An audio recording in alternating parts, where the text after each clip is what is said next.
بسم اللہ الرحمن الرحیم۔ آج جو آیہ کریمہ میں پڑھنے جا رہا ہوں یہ شفاعت مصطفیٰ صلی اللہ علیہ وسلم کے بارے میں ہے۔ کریم آقا علیہ السلام کس انداز میں اپنے گنہگاروں کی کل قیامت والے دن بخشش فرمائیں گے، یہ آج کی آیہ کریمہ اس چیز کے بارے میں ہے۔ بسم اللہ الرحمن الرحیم۔ اللہ رب العزت نے قرآن مجید فرقان حمید میں تبلیغ کے مختلف طریقے اور مختلف انداز ارشاد فرمائے۔ پچھلا تذکرہ ہمارا چل رہا تھا، اللہ رب العزت نے بنی اسرائیل کے ذکر کے بارے میں قرآن مجید میں کچھ حکم ارشاد فرمائے تھے۔ فرمایا تھا اے بنی اسرائیل یاد کرو، شکر ادا کرو میری نعمتوں کا، جو نعمتیں میں نے تمہارے باپ دادا کے اوپر اتاری تھی اور تمہیں فضیلت دی تھی اس وقت جس وقت تمہارا حسد، تمہارا سب کچھ عروج پہ تھا، تمہاری نافرمانیاں عروج پہ تھیں، مگر اس کے باوجود تمہیں فضیلت دی تھی۔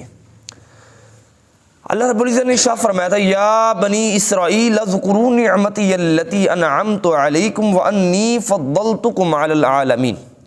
اس آیہ مبارکہ کا ترجمہ اور تفسیر کل جو ہے وہ ہماری گزر چکی ہے۔ اس کے اندر کچھ چیزوں کا ذکر تھا۔ اللہ رب العزت نے سب سے پہلے تو ان کے باپ دادا پر کیے گئے احسانات کو یاد کروایا تھا، اور پھر اللہ رب العزت نے فرمایا تھا یا بنی اسرائیل، اے اولاد یعقوب، ان کا ذکر کیا تھا۔ پھر اللہ رب العزت نے ارشاد فرمایا یا بنی اسرائیل، بنی اسرائیل کا مطلب ہوتا ہے اے اللہ کے بندے یاد کرو میری نعمتوں کو، یاد کرنے سے مراد میری نعمتوں کا شکر ادا کرو۔ پانچویں چیز اس میں اللہ رب العزت نے یہ ارشاد فرمائی تھی لوگوں جب کوئی نعمت مل جائے اس کا شکر کرنا تم پر واجب ہو جاتا ہے۔ جو بندہ شکر نہیں کرتا کسی نعمت کا تو وہ اس واجب کو ترک کرنے والا۔ آیہ مبارکہ میں اللہ رب العزت نے ارشاد فرمایا اعوذ باللہ من الشیطان الرجیم بسم اللہ الرحمن الرحیم۔ یہ آیت نمبر 48 ہے جس میں اللہ رب العزت نے ارشاد فرمایا واتقوا یوما لا تجزی نفس عن نفس شیئا ولا يقبل منها شفاعۃ ولا یؤخذ منها عدل ولا هم ينصرون۔ اس آیت کریمہ کا شان نزول پہلے سماعت فرمائیں۔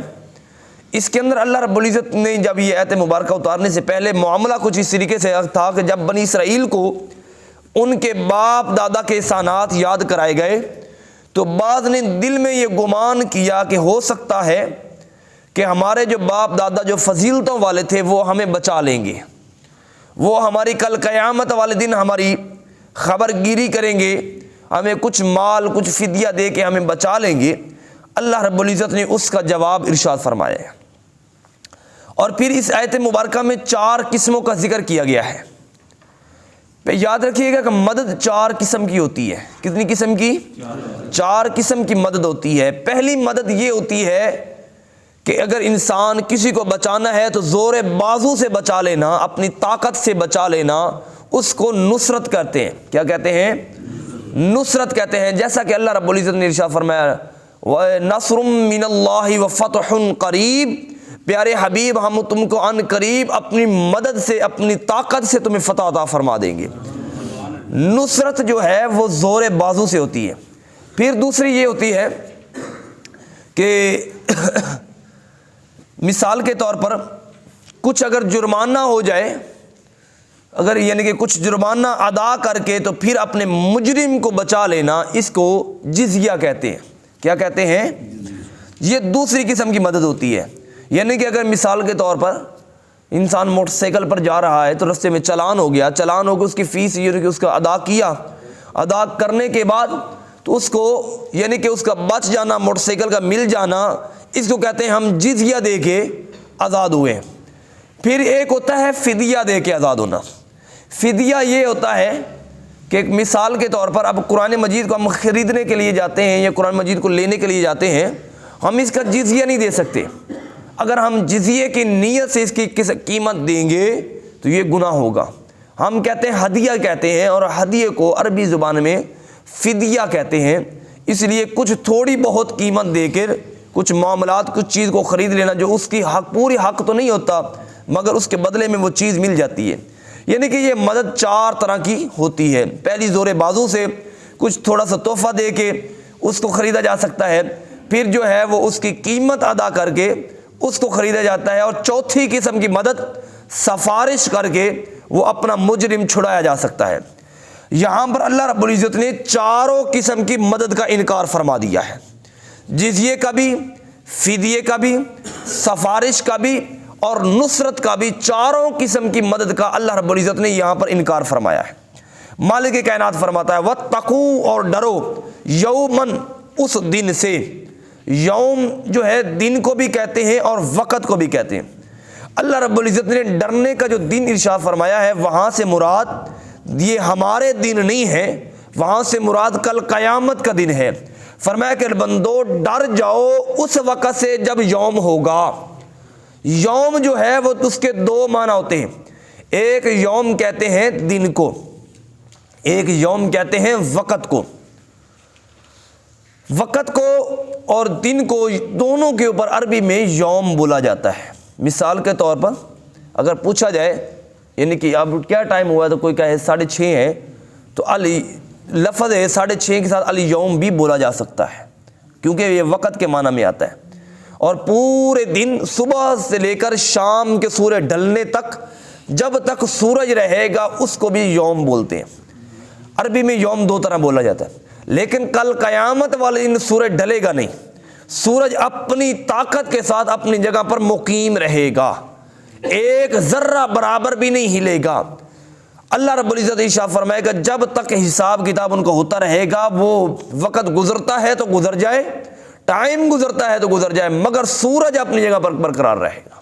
نہ شام ہوگی، نہ دوپہر ڈلے گی، نہ زوال ہوگا، بس سورج سوا نیزے کے اوپر، آپ کے اوپر، سروں کے اوپر قائم رہے گا۔ حدیث مبارکہ میں آتا ہے کہ جب حساب کتاب ختم ہو جائے گا، اللہ رب العزت اسی سورج کو اپنی قدرت کے ساتھ جہنم میں ڈال دے گا، وہ جہنم کو اور زیادہ بھڑکا دے گا جب سورج کی طاقت تپش اندر کے جائے گی۔ بہرحال یوم جو ہے یہ یاد رکھیے گا کہ یوم دونوں معنوں کے لیے بولا جاتا ہے۔ اب اللہ رب العزت نے ارشاد فرمایا وَاتَّقُوا یومن، ڈرو اس وقت سے کہ جب سورج سوا نیزے پر ہوگا، لا تجزی نفس عن نفس، کوئی جزیہ نہیں لوں گا کسی نفس کا نفس کے بدلے میں، یعنی کہ یہ نہیں ہوگا کہ تمہارے باپ دادا کہیں گے کہ یار اس کو چھوڑ دو، اس کے بدلے میں ہمیں پکڑ لو۔ نفس اور نفس، اس سے 2 چیزیں مراد ہیں۔ پہلی چیز یہ مراد ہے کہ اپنی ذات کو پیش کر کے دوسرے کو چھڑا لینا۔ مثال کے طور پر جیسے کہا جاتا ہے، ڈالوں پر جیسے کہا جاتا ہے کہ گھر میں اگر بھائی نے یا کسی نے کچھ اور برا کام کوئی کیا، اللہ نہ کرے، تو تھانے والے آ جائیں تو وہ اس کے بائک اٹھا کے لے جاتے ہیں یا گھر والوں کو اٹھا کے لے جاتے ہیں، تو کہتے ہیں اس کے بدلے میں اس کو چھڑا کے واپس لے آنا۔ ہوتا ہے کہ نہیں یار؟ ذرا بولیے مجھے، ایک بار درود پاک پڑھ لیں، الصلاۃ والسلام علیک یا سیدی۔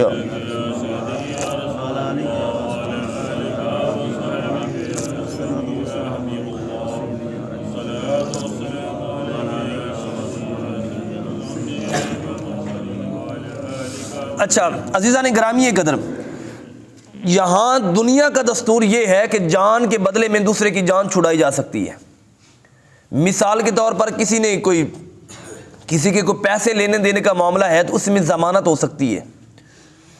قسم کا معاملہ ہے تو کہتے ہیں کہ فلاں بندہ آپ کی جگہ قسم دے دے تو وہ آپ کی جان کو ٹل سکتی ہے۔ لیکن اللہ رب العزت نے کل قیامت کا دستور اس انداز میں نہیں رکھا۔ فرمایا تجزی لا تجزی نفس عن نفس، کسی سے کوئی جزیہ نہیں لیا جائے گا، نفس عن نفس، جان کے بدلے میں جان، کسی کی جان کو چھوڑا نہیں جائے گا۔ اور یہاں پر اللہ رب العزت نے جو لا تجزی فرمایا نا، اس کا میں ذکر کر چکا کہ یہ جزیہ ہے، اور جزیہ کے بارے میں بتا چکا کہ جزیہ اس چیز کو کہتے ہیں کہ جس کے بدلے میں کچھ تھوڑے بہت جرمانہ دے کے، کچھ مال دے کے چھڑایا جا سکے۔ یاد رکھیے گا کل قیامت والے دن مال 2 طرح کے ہوں گے۔ کچھ لوگ سمجھیں گے کہ شاید ہمارا سونا اور چاندی کام آ جائے، ہم جناب وہ اللہ رب العزت کی بارگاہ میں پیش کر دیں گے۔ مالک کائنات فرمائے گا کہ آج سونے اور چاندی کا دن نہیں، آج اعمال کا دن ہے۔ پھر کچھ لوگ کہیں گے کہ شاید ہم جناب وہ اپنی گناہ جو ہیں وہ اپنے بھائی کو دے کر خود جنت میں چلے جائیں۔ اللہ رب العزت فرمائے گا گناہ جو ہے وہ اس کا ایصال نہیں ہوتا، اصال ہمیشہ ثواب کا ہوتا ہے. ہم کہتے ہیں اصال ثواب کرنا ہے.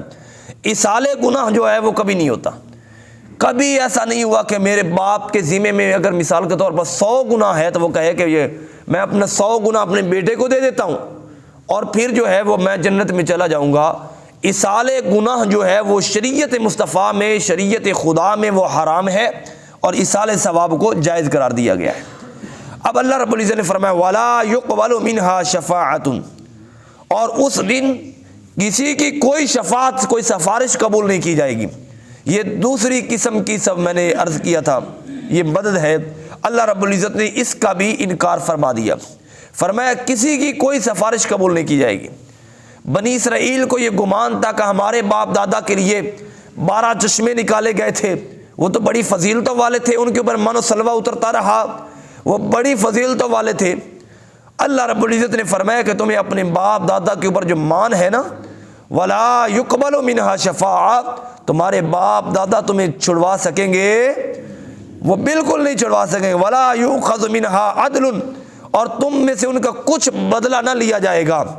وَلَا هُمْ يُنصَرُونَ، اور تمہاری مدد نہیں کی جائے گی.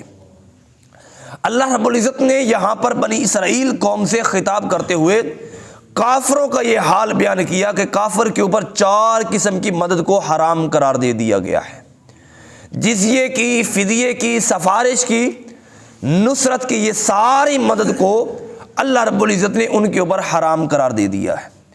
اور یاد رکھیے گا، مدد کے لیے، نصرت کے لیے، کوئی چیز ملنے کے لیے ایمان کا ہونا ضروری ہے. کافر پر اگر ساری زندگی اپنے پاس سے کروڑوں روپے بھی خرچ کر دے، وہ سارے بینک اور بیلنس دولت سب کچھ بھی اللہ کی راہ پہ لٹا دے، مگر اسے ایک بھی چیز کا خرچ کرنے کا ثواب نہیں ملے گا. وجہ کیا ہے؟ ثواب گزرتا ہے ایمان کے دروازے سے. ثواب کہاں سے گزرتا ہے؟ ایمان کے. اگر ایمان کا دروازہ ہی بند ہے تو ثواب کہاں سے گزرے گا؟ سب سے پہلے ایمان لانا ضروری ہے محمد مصطفیٰ صلی اللہ علیہ وآلہ وسلم پر. اگر جس نے ایمان نہیں لایا وہ پہاڑ کے سونے بھی خرچ کر دے، وہ کافر ہے اور کافر کو اس کا ثواب نہیں ملے گا، وہ عذاب میں جائے گا. اور یاد رکھیے گا، کافر کے لیے بد دعا کرنا یہ جائز ہے، جو قرآن مجید فرقان حمید میں آگے چل کے بھی آئے گا.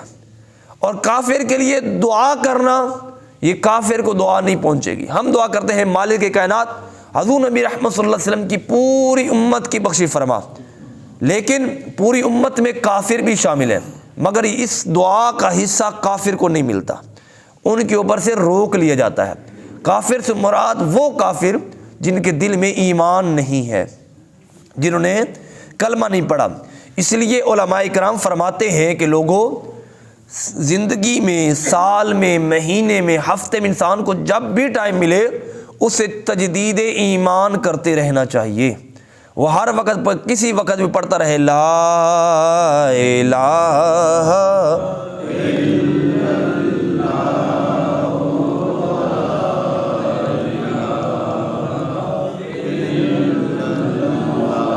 الا اللہ محمد رسول اللہ. اور علماء کرام محدثین یہ بھی فرماتے ہیں تجدید ایمان کے ساتھ ساتھ انسان کو تجدید نکاح بھی کرتے رہنا چاہیے.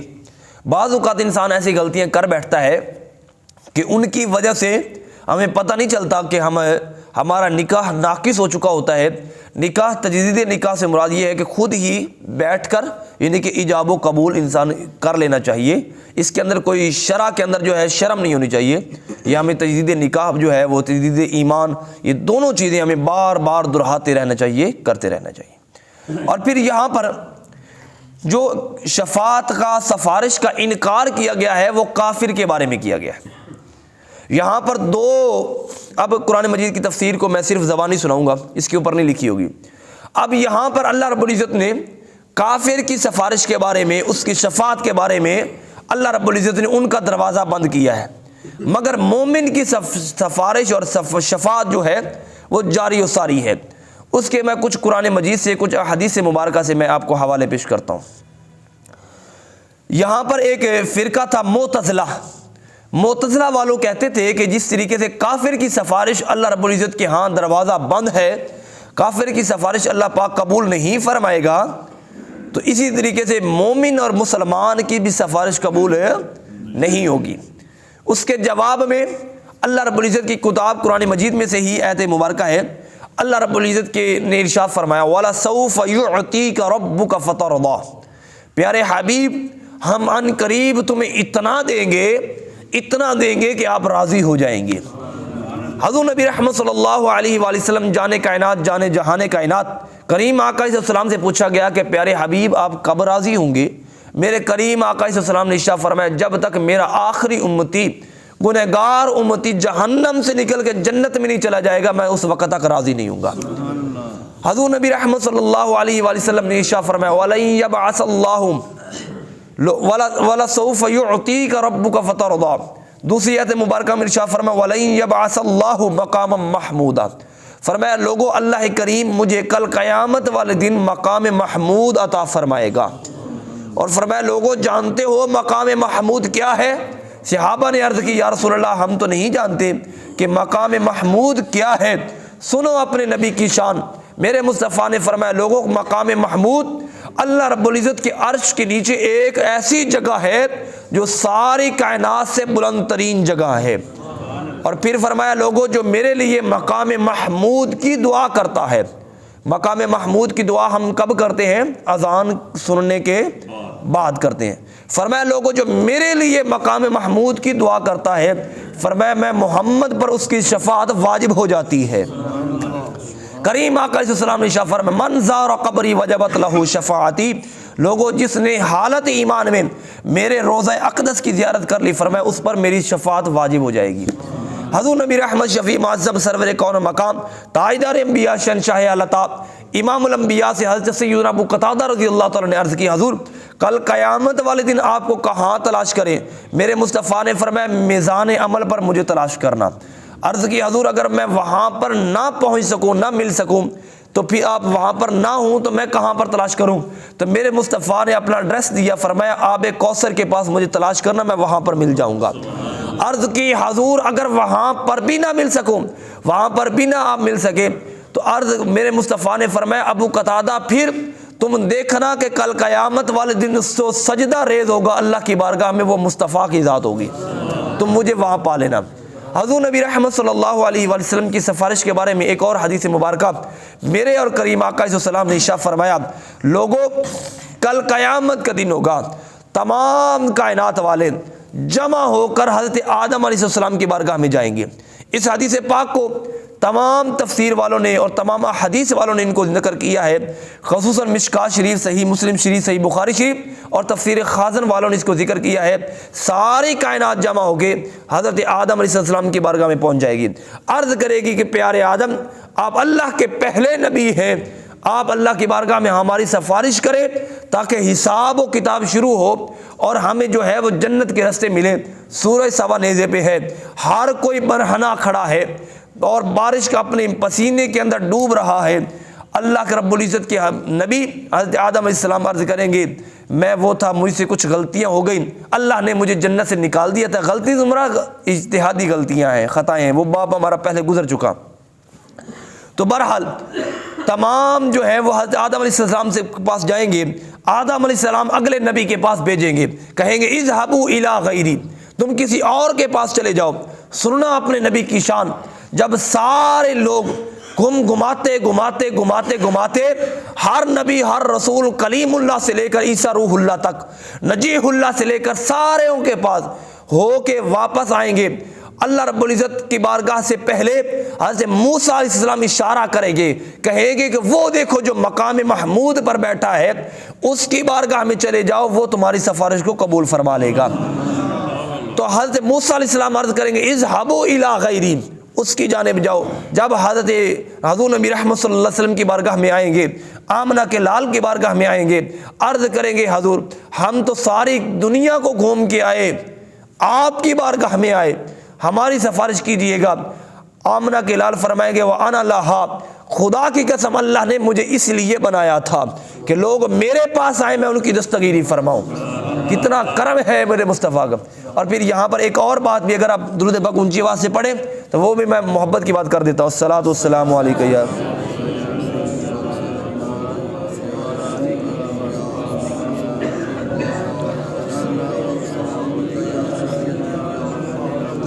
عزیزان گرامی قدر، اب ہمیں ہر محدث کو، ہر مفسر کو اس حدیث پاک کا پتہ ہے، بلکہ عام آدمی کو بھی پتہ ہے، مگر اس کی وجہ کیا ہے کہ کل قیامت والے دن یہ حدیث بھول جائے گا۔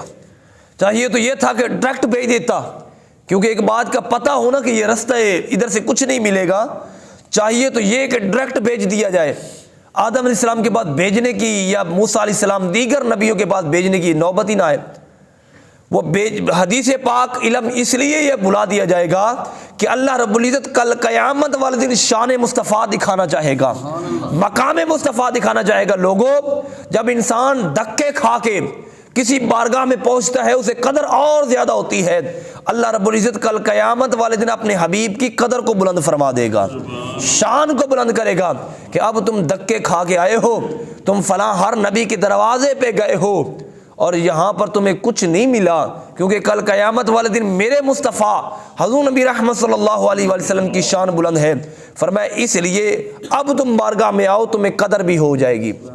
اور پھر دوسری بات، یہاں پر کچھ لوگ کہتے ہیں کہ مدد نہیں مانگنی، جو آج اکڑتے ہیں مدد مانگنے سے، اللہ رب العزت کل قیامت والے دن ان کو بھی مجبور کر دے گا، تم بھی آج مدد مانگو۔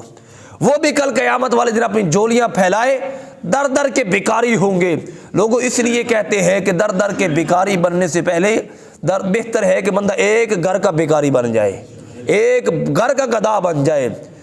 ہر جگہ مختلف یعنی کہ منہ مارنے سے بہتر ہے کہ جو انسان صرف ایک در کا ہو کے رہ جائے۔ وہ در مصطفیٰ کا در ہے، وہ گھر مصطفیٰ کا گھر ہے۔ لوگوں اگر آج ہم جڑ جائیں گے تو کل قیامت والے دن ہمیں شرمندگیاں نہیں اٹھانی پڑیں گی۔ اور پھر یہاں پر اللہ رب العزت نے مختلف چیزوں کا سفارش اور شفاعت کے بارے میں تذکرہ خیر کیا ہے۔ مالک کائنات نے ارشاد فرمایا، لوگوں سفارش اور شفاعت ہر ایک کی قبول نہیں ہوتی، سفارش اور شفاعت اسی کی قبول ہوتی ہے جس کو اجازت دی جاتی ہے، جس کو اذن دیا جاتا ہے، کیونکہ بارگاہ خدا تو ایسی بارگاہ ہے کہ جس میں ہر بندہ منہ اٹھا کے بات نہیں کر سکتا۔ بارگاہ مصطفیٰ، بارگاہ خدا، یہ دونوں بارگاہ ایسی ہیں کہ ہر ایک کو وہاں پر سوال کرنے کی اجازت نہیں ہے۔ اجازت کن کو ہوگی؟ جن پر مالک کا خاص کرم ہوگا۔ اسی طریقے سے یہ دنیا کے بھی معمول یہ ہے کہ لوگوں ہر ایک میری بارگاہ میں منہ اٹھا کے نہ مانگنا، بلکہ ان کے وسیلے سے مانگنا جن کے وسیلے سے میں دعاؤں کو قبول کرتا ہوں۔ تو یہاں پر اللہ رب العزت نے ہمیں مانگنے کا بھی طریقہ